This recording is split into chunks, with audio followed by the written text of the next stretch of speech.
Chapter 22. I am dumped. Nobody steals my Pegasus, not even Rachel. I wasn't sure if I was more angry or amazed or worried.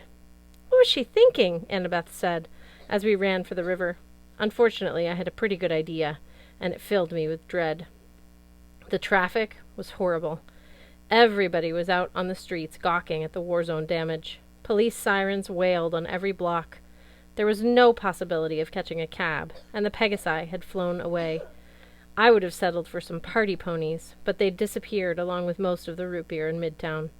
So we ran, pushing through mobs of dazed mortals that clogged the sidewalks. She'll never get through the defenses, Annabeth said. Peleus will eat her. I hadn't considered that. The mist wouldn't fool Rachel like it would most people. She'd be able to find the camp no problem. But I'd been hoping the magical boundaries would keep her out, like a force field. It hadn't occurred to me that Peleus might attack. "We've got to hurry!" I glanced at Nico. "I don't suppose you could conjure up some skeleton horses." He wheezed as he ran. "So tired. Couldn't summon a dog bone." Finally, we scrambled over the embankment to the shore, and I let out a loud whistle. I hated doing it. Even with the $1 I'd given the East River for magic cleaning, the water here was still pretty polluted. I didn't want to make any sea animals sick, but they came to my call. 3 wake lines appeared in the gray water, and a pod of hippie-campy broke the surface. They whinnied unhappily, shaking the river muck from their manes. They were beautiful creatures, with multicolored fishtails and heads and forelegs of white stallions. The hippocampus in front of us was much bigger than the others. A ride fit for a cyclops. "Rainbow!" I called. "How's it going, buddy?" He neighed a complaint. "Yeah, sorry," I said, "but it's an emergency. We need to get to camp." He snorted. "Tyson?" I said, "Tyson's fine. I'm sorry he's not here. He is a big general now in the Cyclops army." "Nay!" "Yes, I'm sure he'll still bring you apples. Now, about that ride."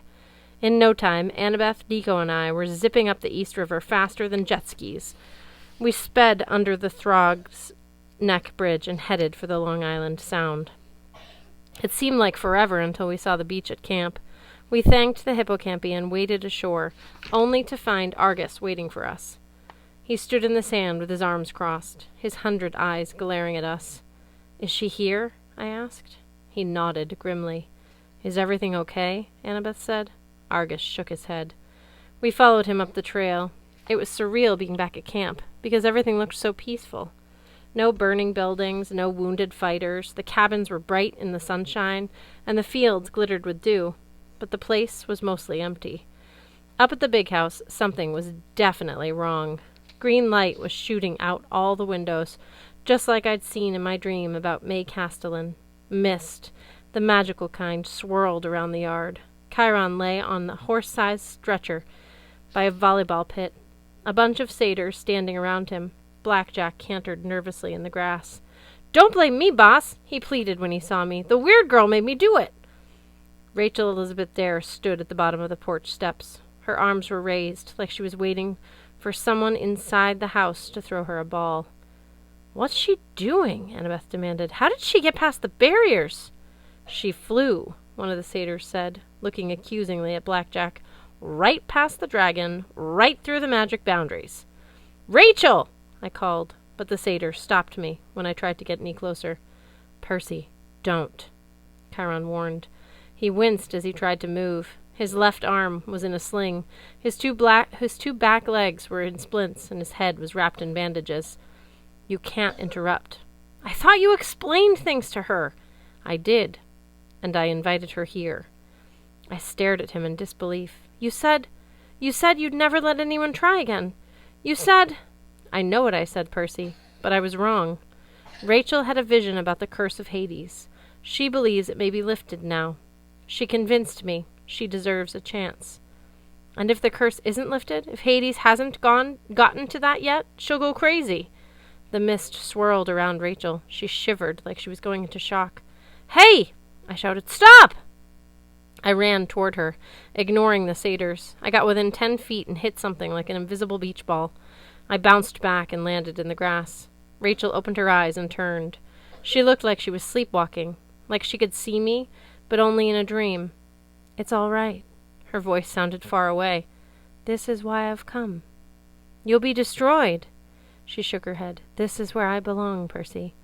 I finally understand why. It sounded too much like what May Castellan had said. I had to stop her, but I couldn't even get to my feet. The house rumbled. The door flew open and green light poured out. I recognized the warm, musty smell of snakes.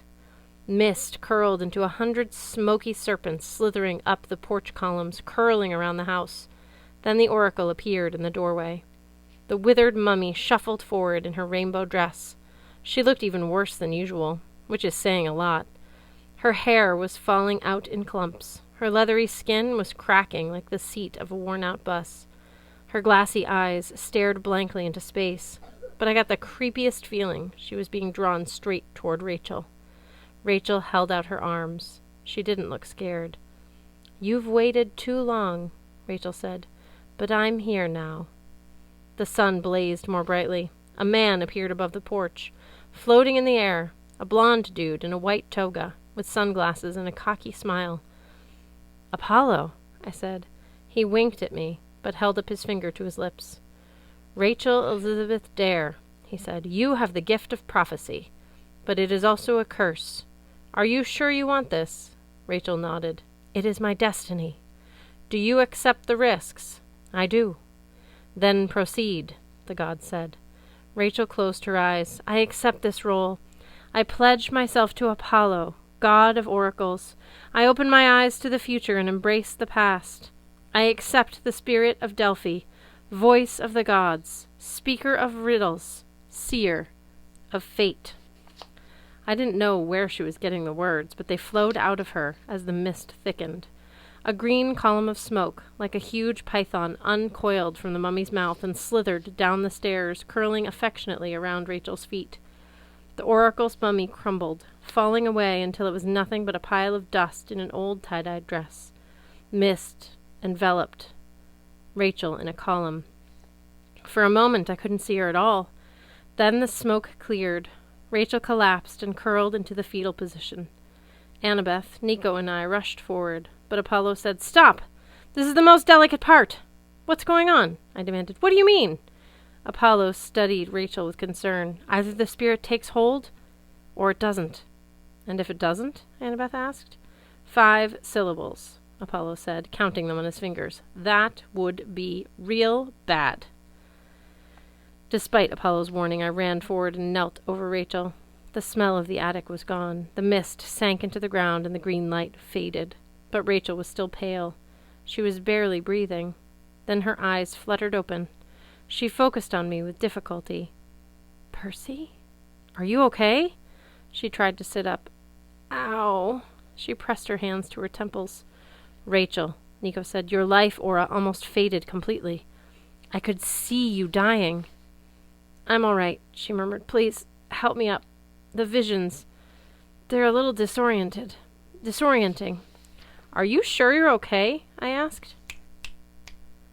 Apollo drifted down from the porch. "Ladies and gentlemen, may I introduce you to the new Oracle of Delphi." "You're kidding," Annabeth said. Rachel managed a weak smile. "It's a little surprising to me, too. But this is my fate. I saw it when I was in New York. I know why I was born with true sight. I was meant to become the Oracle." I blinked. "You mean you can tell the future now?" "Not all the time," she said. "But there are visions, images, words in my mind. When someone asks me a question, Oh no, it's starting," Apollo announced. Rachel doubled over like someone had punched her. Then she stood up straight and her eyes glowed serpent green. When she spoke, her voice sounded tripled. Like 3 Rachels were talking at once. "7 half-bloods shall answer the call. To storm or fire the world must fall. An oath to keep with a final breath. And foes bear arms to the doors of death." At the last word, Rachel collapsed. Nico and I caught her and helped her to the porch. Her skin was feverish. "I'm all right," she said, her voice returning to normal. "What was that?" I asked. She shook her head, confused. "What was what?" "I believe," Apollo said, "that we just heard the next great prophecy." "What does it mean?" I demanded. Rachel frowned. I don't even remember what I said. No, Apollo mused. The spirit will only speak through you occasionally. The rest of the time, our Rachel will be much as she has always been. There's no point in grilling her, even if she just issued the next big prediction for the future of the world. What? I said. But, Percy, Apollo said, I wouldn't worry too much. The last great prophecy about you took almost 70 years to complete. This one may not even happen in your lifetime. I thought about the lines Rachel had spoken in that creepy voice, about storm and fire and the doors of death. Maybe, I said, but it didn't sound so good. No, said Apollo cheerfully. It certainly didn't. She's going to make a wonderful oracle. It was hard to drop the subject, but Apollo insisted Rachel needed to rest, and she did look pretty disoriented. I'm sorry, Percy, she said. Back on Olympus, I didn't explain everything to you, but the calling frightened me. I didn't think you'd understand. I still don't, I admitted. But I guess I'm happy for you. Rachel smiled. Happy probably isn't the right word. Seeing the future isn't going to be easy, but it's my destiny. I only hope my family... She didn't finish her thought. Will you still go to Clarion Academy? I asked. I made a promise to my father, I guess. I'll try to be a normal kid during the school year. But right now you need sleep? Apollo scolded. Chiron, I don't think the attic is the proper place for our new oracle. Do you? No, indeed. Chiron looked a lot better now that Apollo had worked some medical magic on him. Rachel may use a guest room in the big house for now until we give the matter more thought. I'm thinking a cave in the hills, Apollo mused, with torches and a big purple curtain over the entrance. Really mysterious. But inside, a totally decked-out pad with a game room and one of those home theater systems. Chiron cleared his throat loudly. What? Apollo demanded. Rachel kissed me on the cheek. Goodbye, Percy, she whispered. And I don't have to see the future to tell you what to do now, do I? Her eyes seemed to be more piercing than before. I blushed. No. Good, she said. Then she turned and followed Apollo into the big house. The rest of the day was as strange as the beginning. Campers trickled in from New York by car, Pegasus, and chariot. The wounded were cared for. The dead were given proper funeral rites at the campfire. Selena's shroud was hot pink, but embroidered with an electric spear. The Ares and Aphrodite's cabins both claimed her as a hero and lit the shroud together. No one mentioned the word spy. That secret burned to ashes as the designer perfume smoke drifted into the sky. Even Ethan Nakamura was given a shroud, black silk with a logo of swords, crossed under a set of scales. As his shroud went up in flames, I hoped Ethan knew he made a difference in the end. He'd paid a lot more than an eye, but the minor gods would finally get the respect they deserved. Dinner at the pavilion was low-key.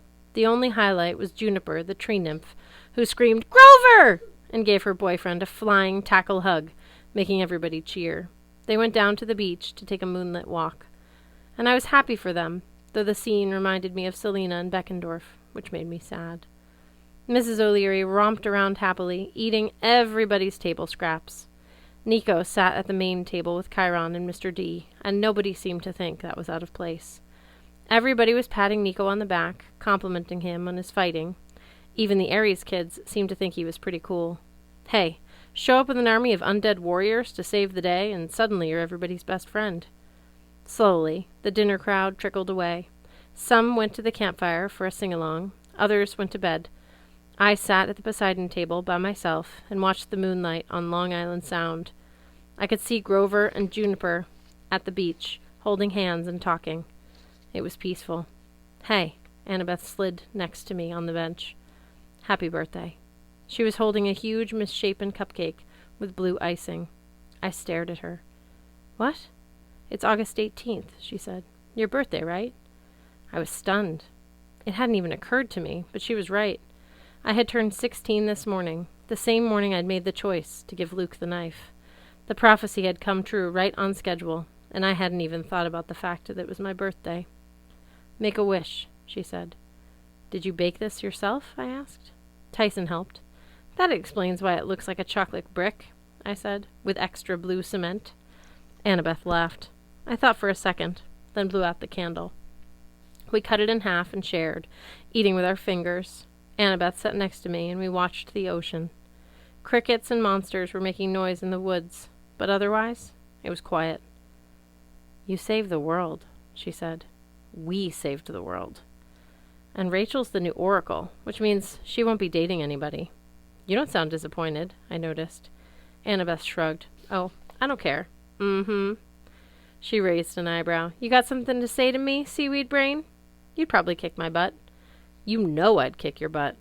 I brushed the cake off my hands.